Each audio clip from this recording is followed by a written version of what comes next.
All right, well, welcome everybody this morning to Tech Collective's virtual session on reopening our businesses and the economy. This is a real important talk called The Road to Recovery. We're very happy today to have an outstanding guest with us. This is a topic that we may not be thinking about a lot while we're all working from home, social distancing to the max without being around people, but there are folks like Karyn that are thinking about what's it going to look like when we do start to go through the different phases of opening our economy again. And I know most people are really thinking about wanting to get back and getting the economy, the business is rolling, full steam. But before we do that, we've got to make sure that we keep our employees safe. And Karyn Rhodes is a vice president with the company called the Complete Payroll Solutions. I've been working personally with her for many years and can attest to her outstanding human resource advice. She runs her HR consulting practice and has over 30 years of experience, working in this space. And we're really looking forward to hearing what she has to share with us today. So I want to also thank Vertical 6 for helping us connect with Karyn, even though I've known Karyn for a long time. Vertical 6 has helped us make the connection for today's presentation. Thank you so much, Rick and Jana over at Vertical 6 for making that connection. So Karyn, why don't you take it from here? Okay, good morning, everyone. Nice to be here today with all of you. So the topic of today is restarting, re-engaging, and rehiring. So some strategies for successfully opening your business.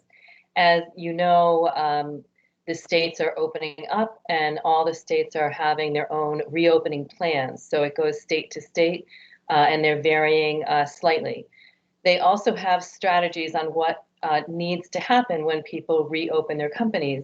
So it's not going to be, and don't imagine that you're going to all of a sudden one day on the day the state is opening up, May 11th, 18th, whatever that date is, that people are going to flick a light switch and everyone's going to come back into the work environment. There are many different procedures that companies are going to have to put in place to keep employees safely. So we're going to talk about how to prepare your workplace for reopening, recalling employees, handling workplace exposures, and what's coming in the future. So I know we don't have a lot of time today, so I'm going to go through things fairly quickly, but it'll give you hopefully an overview of what we're looking at. So generally, preparing your workplace. So work safe, think safe. So safety, safety, safety. We want people to create a prevention, preparedness, and response plan specific to COVID-19. Think safe. How are you going to keep people safe? Right now, it's about safety, not productivity. So productivity may need to drop down to 60 to 70% in order to keep employees safe, but at least you'll be able to run your business. If companies are opening and not putting in safety measures, consider if your entire workforce went down because they all developed COVID, and we're seeing that in different cases now, Tyson, Smithfield, and so on.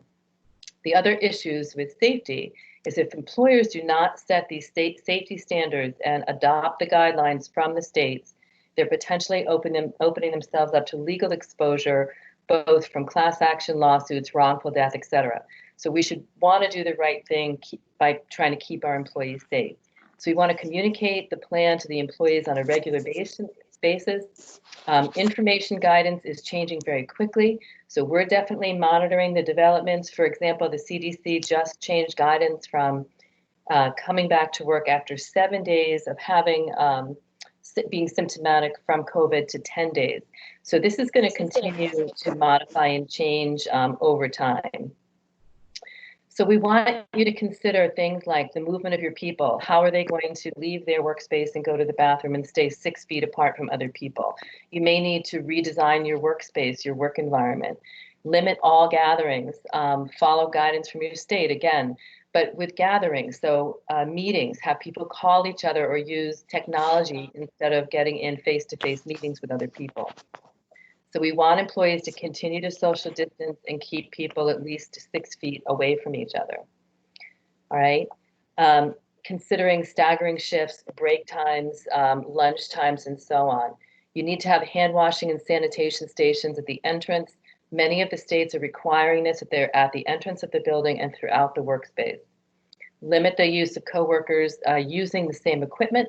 So if you can get different equipment for each person, that would be preferable.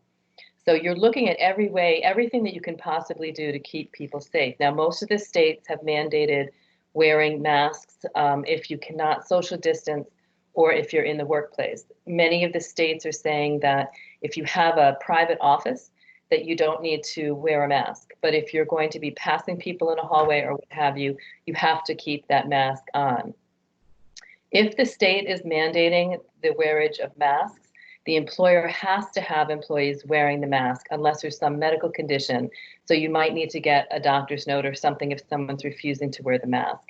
And then if it is mandated by the state and the person refuses to wear it, the employer can send the person home up to termination if they in fact need to terminate.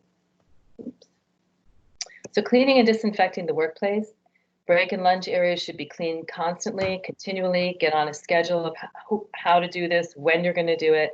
Whoever's doing this has to wear proper PPE. Make sure the person is trained on the usage, how they clean that PPE and the storage of it. So it could be wearing gloves made from nitrile, latex, or vinyl. It could be the face mask. You know, you might even have a medical or surgical mask if you can find them, or an N95 mask. Frequently touched items such as door handles, toilet seats, copy machines, etc., should be cleaned frequently. So temperature checks. So this is a very interesting situation with temperature checks. So when this first thing started, the EEOC clearly said that temperature checks was a medical evaluation and employers were prohibited from having temperature checks. Temperature checks now are being mandated by each state in addition to a medical screening process. So this is a new position or a new job duty added to somebody else's position. Somebody at your workplace, or you may consider hiring a temporary person to do this, is going to have to do a medical screening prior to someone coming into the work environment. Again, with safety in mind. So this medical screener is going to be asking a series of questions in regard to whether they've had any symptoms, whether they've traveled domestically, internationally, what is their temperature. A lot of the states are requiring temperature checks prior to coming into the workplace, and then another temperature check prior to entry into the building. If any of those, if the temperature is above 100.4, or any of the questions, the responses to those questions are yes, the person is going to be prohibited from entry. Okay, so they're going to be prohibited from entry. They're going to be asked to follow CDC guidelines in regard to whatever they indicated. If they have symptoms, they need to contact their doctor, follow these guidelines from CDC. And the CDC has very clear guidelines on what people need to do if they've been infected and so on. So I want all the employers to consider this. This is a medical screener. We have developed a training for the medical screener, but consider that somebody is going to have to do this work. I haven't seen Rhode Island and Massachusetts released their requirements yet. Connecticut has, New Hampshire has, I believe Vermont just released them late yesterday, and Maine also has released them. So we're waiting for that guidance, and then we're going to be updating our training to companies on that. So here's some information again on the face coverings, excuse me. So if the state is mandating the face coverings, by the way, the business owner has to pay for this. Okay, so this is going to be a cost of doing business. The business can allow an employee to wear their own face covering if they choose to, but if they don't have one, the employer will need to pay for that. Okay, so this again talks about that 6 feet of distance, social distancing in the workplace. If they can't do that, the face mask has to be used. Yeah, it was a guy's name. So it has to be used in any entry, exit, or common areas, elevators, time clocks, etc. Also in things like elevators, if you have an elevator, I would put some sanitation material there so people can sanitize the elevator before they're touching the elevator. Pretty important. So think about your workspace and think about how you're going to keep everybody safe in that work environment. So recalling and hiring new employees, create a strategic plan on how you're going to be doing this. Now, if you apply for the PPP, you need to rehire your employees as soon as you receive funds from the lender. So you receive funds from the lender, you're rehiring all of your staff back and putting them on your payroll, getting them off of unemployment. That's a really important piece of the PPP. I know some people are saying that my employee is making more money on unemployment, they don't want to come back to work. And you're going to have questions that somebody's afraid and doesn't want to come back to work, or somebody's got underlying medical conditions and doesn't want to come back to work, or due to their age. So you have to take each of these separately. I'm not coming back because I'm making more money. If that's the rationale, that's a disqualifying factor under unemployment. So essentially, they're saying to you, I'm voluntarily quitting my job and staying on unemployment. So eventually, unemployment is going to be auditing. And if they discover that an employee was called back to work and they voluntarily did not come back to work, they're going to be required to pay back all of the unemployment money and face a fine, possible jail time. We're recommending that employers send a certified letter to each employee when they're recalling and have that employee sign that they understand they're being recalled to work, maintain that document, and also maintain any response that the employee says. Now, for people who are saying that I'm not coming back to work because I'm afraid I have an underlying medical condition or I'm in an age bracket and I can reasonably assume that I might get sick and potentially face death, those we really want people to consider the interactive process under ADA. Now, age doesn't fall under the ADA, but certainly we know that older people are passing away from this, and so it's reasonable to assume that they could face rational fear about this. And so those folks may be protected under OSHA's General Duty Clause and also the NLRA. The folks that have underlying medical conditions, we can now ask for doctor's notes verifying that underlying medical condition. For pregnant employees, we do not want to lay off pregnant employees because we are afraid that they may get sick. That has to, again, be an interactive process. The pregnant employee has to request to stay out of the work environment. So as you can see, it gets very detailed, and you shouldn't look at everyone in one group. Take people one at a time and understand why they're telling you that they don't want to come back to work, okay? So rehiring employees, you're going to bring them back on your payroll generally as though there's no break in service. USCIS has stated that the I-9 form, unless employment authorization has expired, just employment authorization, that you will not update the I-9 if it was a temporary break in service, okay? So they're going to come back on your benefits, they're going to come back on your retirement plans, and so on. Okay, so this goes over the Form I-9 and new hires. So USCIS also changed their approach. If you're hiring a new employee, you do not have to have that new employee come into the work environment to complete Section 2 of the I-9. They've actually stated that anyone, a family member or friend, can complete that, but the employer is still going to be on the hook for it. So the employer has to keep compliance with it. So make sure that you understand, with the new hires. So most employers today are conducting interviews via technology rather than person. The EEOC has stated that employers can conduct a medical screen, so that screening process I was explaining to you after an offer of employment is made, okay? And then they can delay a start date or even cancel the position if the person is sick and can't start the job. So the EEOC said that they can withdraw that. So there are some wage and hour issues involved here. So non-exempt employees working from home must carefully track their time, make sure they're recording time for breaks and lunch periods. It can be very tricky with non-exempt employees. Make sure you have a strong overtime policy. Exempt employees must meet the duties test. So if you have exempt employees that are working on non-exempt tasks, make sure that it's a small percentage, because if it's a larger percentage, it may reclassify them, and then your exempt employees would be entitled to overtime. So exempt employees can be challenging. This is information on the FLSA on how much they have to be paid. Generally, they're paid for their full salary if they work any part of the work week. So a lot of questions have come in. If you have to furlough someone, say, for example, on a Wednesday, you would have to pay the exempt employees for the entire work week, not just from Monday and Tuesday, but the entire work week. So WARN Acts, this is heating up now. Many employers quickly laid off or shed jobs without providing the WARN Act to their employees. I'm not sure how, if there's a suit coming from the federal government, how that's going to work because of the quick shutdown of so many companies. Now that we're down the path on this, I think that these WARN Acts are going to come into play a lot more heavily. These requirements are going to be looked at carefully. So if you're considering shutting down or closing your plant, there's a 60-day notice generally that's required. Now, each state, or many states, I should say, have mini WARN Acts. So you should look at the mini WARN Act in your state to see if there's additional provisions. The general rule of thumb is 50, 90, and 100. If at least 50 employees will be laid off within a 90-day period, and you employ at least 100 people, you need to consider this WARN Act and provide a 60-day notice if you're going to close down.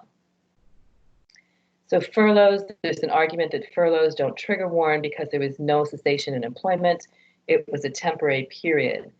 The interesting thing also about this time is that the terms furlough and layoff have become interchanged, and there's not much of a differentiator right now between the two. So exposure in the workplace needs to be handled with caution. So if an employee in the workplace was diagnosed with COVID-19, so you're having your medical screener screen people. However, we know that people may have no symptoms, but may be spreading COVID in the workplace. So I'm entering my workplace each day, being medically screened, and now on day 3, I come down with symptoms and I'm in the work environment. Employers should isolate that employee, send them home, and have them contact their doctor, contact the local Department of Health. You need to identify people that were in the area or working close with this person that had COVID. A memo needs to be sent to those employees letting them know that somebody with COVID was tested positive and they should monitor for symptoms. So that letter to the employees is very important. You should not state the person's name, even if people will figure out or know who it is. We should not be stating names. They have privacy rights.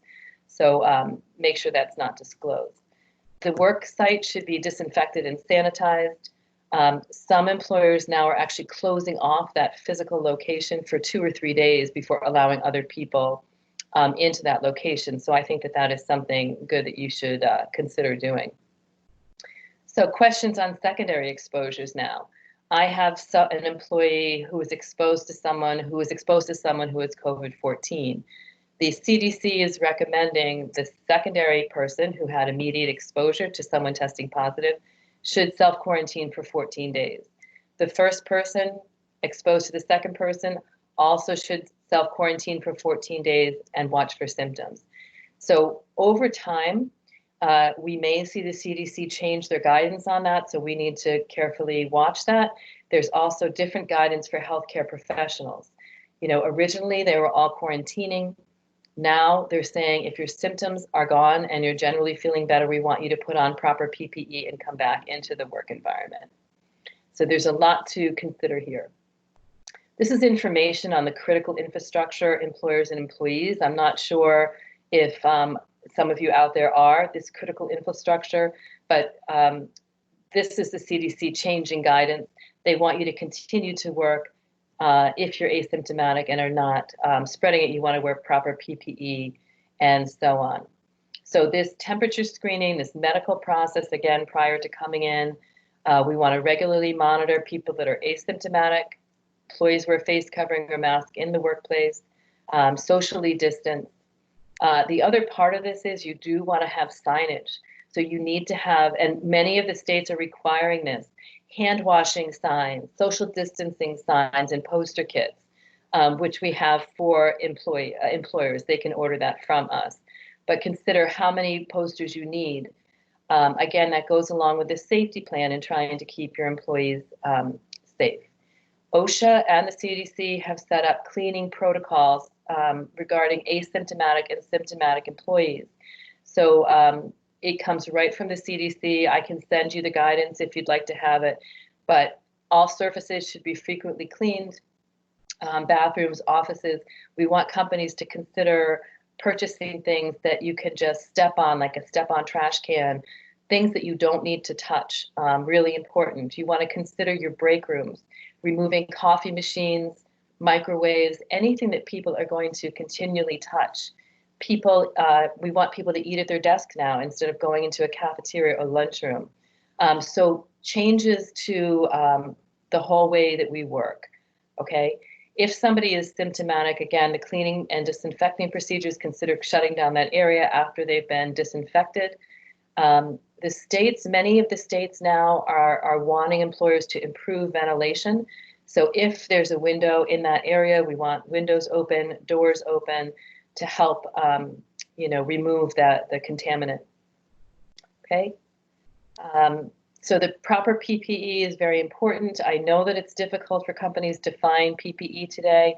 I am working with a few companies who have the masks, gloves, and even N95 masks.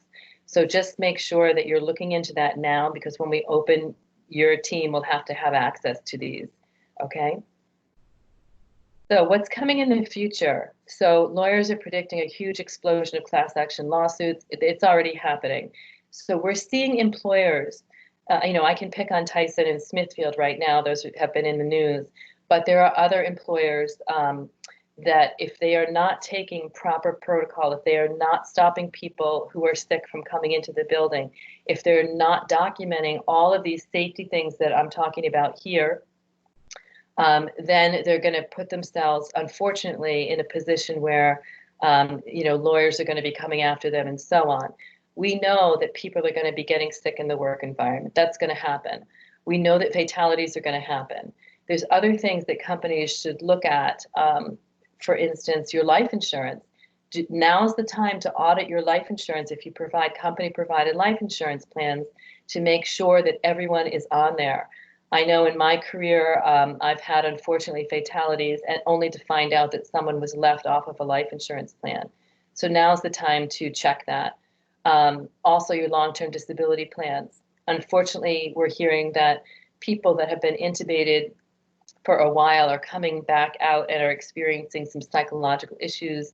Some strokes are happening, blood clots, so on. So people may not be able to come back to work prior to 6 months. So make sure you're checking those policies. In the state of Rhode Island, we have TDI and TCI. So I recently heard that if somebody has COVID and applying for TDI, TDI will grant them 2 weeks, and then they're advising them to apply for unemployment because they'll make more money on unemployment. So that's an interesting change that we've seen. So here's some information on the lawsuits. So Smithfield, so employees were coming inside doors with fevers, and they were continuing to work side by side each other. Consider one entry and make sure the other doors are locked so people cannot just come into a facility and potentially contaminate it. So think about that as well. Discrimination is on the rise. A lot of issues with people discriminating against potentially Asian Americans. Now potential discrimination against people that are coming down and getting sick with this. That could run afoul with the ADA and the EEOC. So just make good decisions. Make sure it's not based on any discriminatory intent. That's really super important going forward. Telework, so working from home may be considered a reasonable accommodation going forward. If somebody's got an Americans with Disability issue, ADA, now telework could be seen as a reasonable accommodation. So other considerations, you want to update your telework policies, make sure that you have an expiration date on those. You can always change the expiration date, but you don't want people thinking that this is going to be your company policy of all times going forward. Consider any tax issues related to remote employees, how you're going to deal with workplace safety complaints. So you want your people to know that they can bring forward safety complaints, and you're going to look into it and make sure that you've done whatever you can to solve the problem or the safety issue that somebody's seeing. Some employers will be paying hazard pay for critical infrastructure employees. Consider if you're going to do something like that. Determine how you're going to handle increase in absenteeism for the long haul here. So we can imagine that people are going to be coming into the workplace, maybe getting sick and going out of the workplace. Company or states may have spikes and may need to shut down again. So just plan, and don't be caught off guard.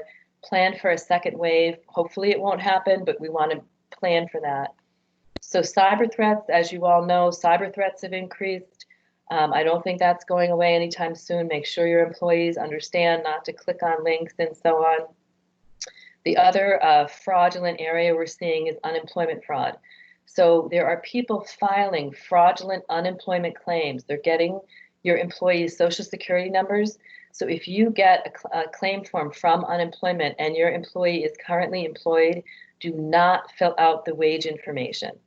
Okay, you want to respond back to unemployment that it's a fraudulent claim, attach a note with your company logos, and let unemployment know that that person is still employed and it's a fraudulent claim. Okay, so are there any questions that have come in that people would like me to answer? So I don't see any questions in the queue in the chat right now, but I had a question going back to something you talked about very early in the presentation, Karyn. By the way, thank you. It's like a fire hose trying to drink a lot that you just put out there. Lot to consider, a lot of information. When you were talking about people in offices, could you talk a little bit more about clarifying between cubicles and offices? Does it have to be a closed office? Does it need to have a closed door? Because some people are pretty separate. You know, does the wall of a cubicle the size, how tall the wall is? Are we getting to that level of detail yet, or is it common sense? Yeah, so I haven't seen any guidance from OSHA yet in regard to what that's going to look like. But what you all need to do is take a look at your work environment and consider all those things that Joe brought up. You know, should I put up a partition because people are in cubes, and do I need to raise that level? You really need to get into that level of detail for each of your workers, because at the end of the day, you want to be in a protectionary stance to show any court, anybody that might challenge the employer, that you considered all these things, you took reasonable steps to provide safety measures to everyone and keep people safe. So that's where you want to come from. So I would consider every single workstation location. You know, we're seeing in the markets that people are putting up those plexiglass partitions and so on. That makes a lot of sense for employers. So to consider every single location. That sounds great. I have a question, Karyn. There's also a wonderful question from our friends at Sprout Co-working. I'll let Joe read, but I personally have a question. I have family in other countries, and how would that affect me going to visit them and then coming back into, work after the visit? It's a very good question. So I would check with the country that you're coming into to see what their protocols are. Certainly people coming into the United States from other countries, the 14-day quarantine is mandatory.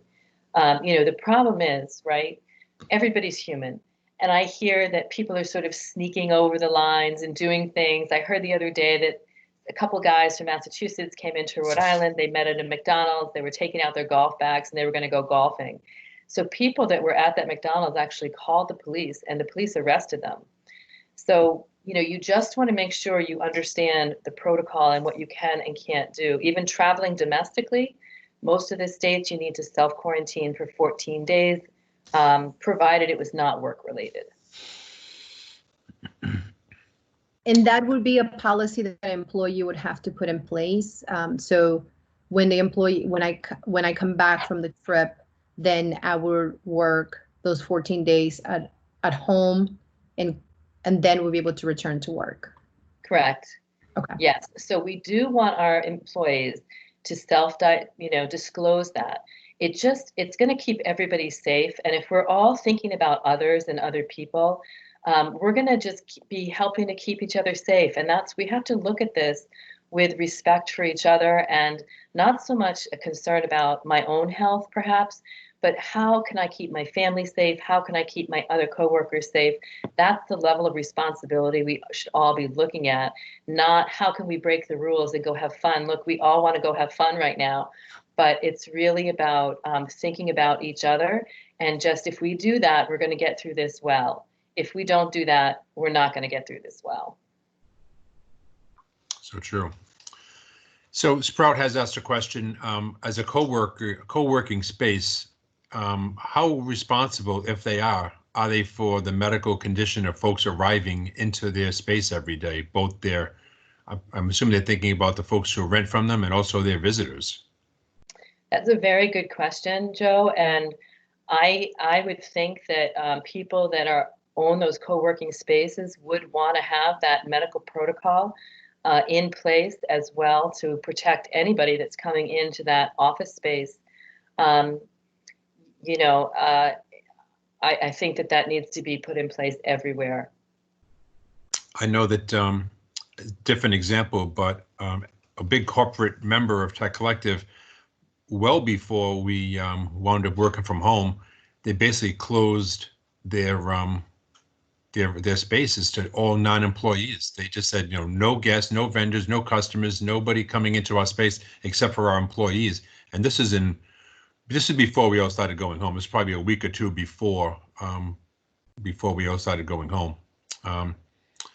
There's a follow-up from Sprout. They're asking is this requirement for folks to, is it based at the coworker level or in the employer level that has that kind of responsibility for the medical checks of people coming into the space? Yeah, so the employer is responsible for putting this process in place. Again, you don't just want to pick someone and put them out there. We have a training that we've developed. We want to make sure they know what they're doing and that they're protected. So similar, Joe, just going back to your question. So the state of Connecticut, I was just looking at their guidance now, has said that they don't want, similarly, anybody coming into the workplace except the employees. So if you have somebody in sales that's, you know, goes to different companies selling products and so on, they're going to be prohibited from coming into that work environment. So just something to consider. That's interesting. So do companies need to be thinking about contact tracing requirements, or is that really going to be at the individual level? That's going to be at the state level. So the states are all now posting positions for contact tracing. I know Massachusetts posted for 1,000 positions. They had 37,000 applicants into that state. I haven't seen Rhode Island yet posting for it, and New York has said that they're going to have to hire an army. I think that's what I heard the governor say, an army of people to do this kind of work. Wow. So there's two new positions that I'm seeing developing over COVID. One is the contact tracers, so we're going to need a whole lot of people. And these are people hired by the state. They're going to be contacting anyone diagnosed positive with COVID to try to find out who were they, who were they in contact with, and who were they in contact with, and so on and so forth. So they're trying to trace down the chain there. So that's one new position that's developing, and the other is this medical screener.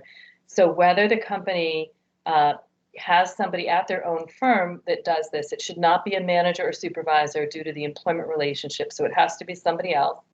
Hopefully that person will go through training so they know what they're doing.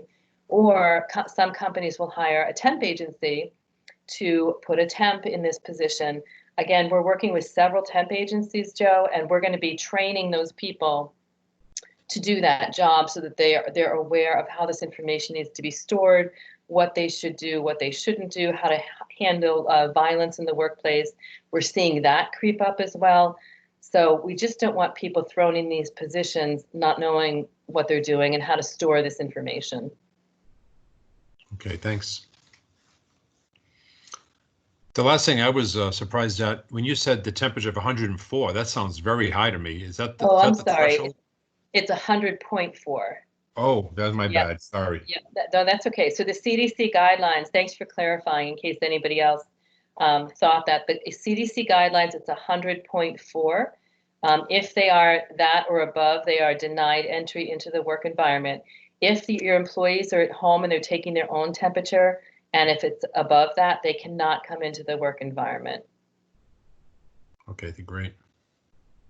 Is this a, so we did record this. We're going to probably post this so folks can come back and look at this again if they wanted to.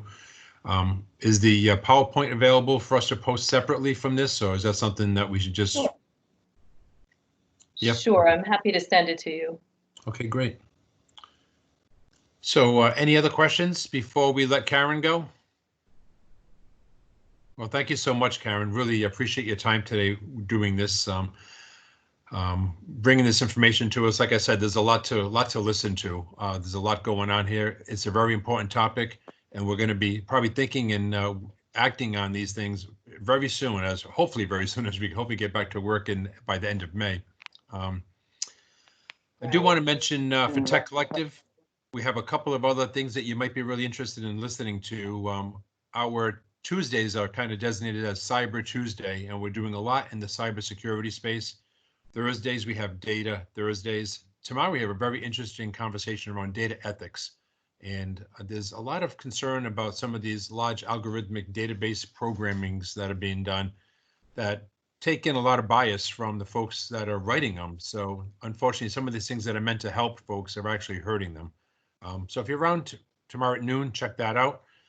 And if you're a small business and you're looking for help with your cybersecurity, we have a Road to Resilience program that is working to help small businesses actually implement changes on their computer systems to make them more resilient to a lot of the threats. And if you've been following the news since COVID, small business attacks are up 500% because they're really unfortunately taking advantage of this situation that everybody's so concerned about. But last thing I want to say again is thanks for Vertical 6 for making the connection. And thanks to Karyn Rhodes for coming on board and talking with us today. Really appreciate your help. Thank you very much. Have a good day, everybody. Be safe. Thank you. Bye now.